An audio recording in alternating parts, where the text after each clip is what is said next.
Hello दोस्तों, नमस्कार। ये नाची पर का गाना है देहाती। तो आप लोग लाइक करी, शेयर करी, सब्सक्राइब भी करी, ज़्यादा से ज़्यादा लाइक भी करी और आगे उनको बढ़ाइए, सपोर्ट करिए, अपना प्यार दुलार आप लोग दीजिए। हाँ मैं रही परदेसवा में हो, हाँ मैं रही परदेसवा में हो, रुपया पैसवा हम बहुत कमाइली, नाही हाँ मैं बचाई पैली, रुपया पैसवा हम बहुत कमाइली, नाही हाँ मैं बचाई पैली। चान बथुआ का सागवा खियाई धनिया, चान बथुआ का सागवा खियाई धनिया, अपने हाथवा से खोटी के खियाई धनिया, अपने हाथवा से खोटी के खियाई धनिया।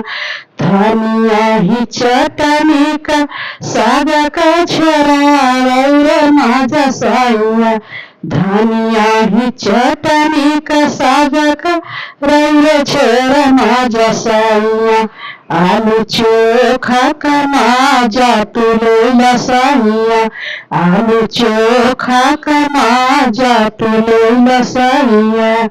बहुत ही दिन बाद मोरायापन बनावली, बहुत ही दिन के बाद मोरायापन हम बनावली, अपने ही दिन के बतिया तुम्हां से कहली, अपने ही दिन के बतिया हम तुम्हां से कहली।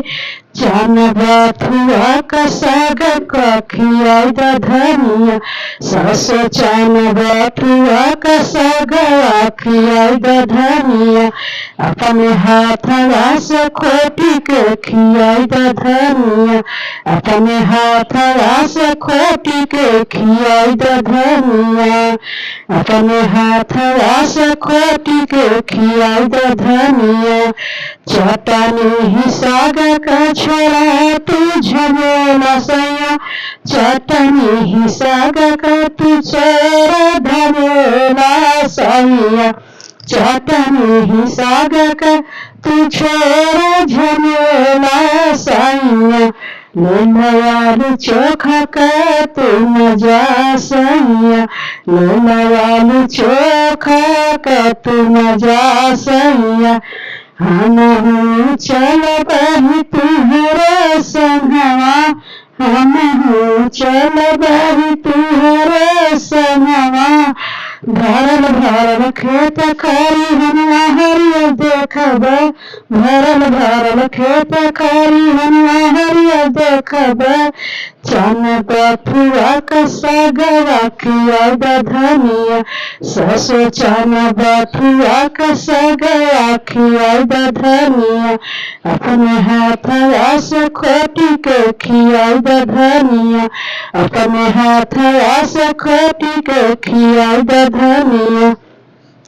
मीठे मीठे बोली बोली लिहला तू दुल्हना, मीठे मीठे बोली बोल के लिहला तू दुल्हना, अपने जालिया में लिहला फसाई रजऊ, अपने जालिया में लिहला फसाई रजऊ, आलू चोखा का माजा तू लेला रजऊ, आलू चोखा का माजा तू लेला रजऊ।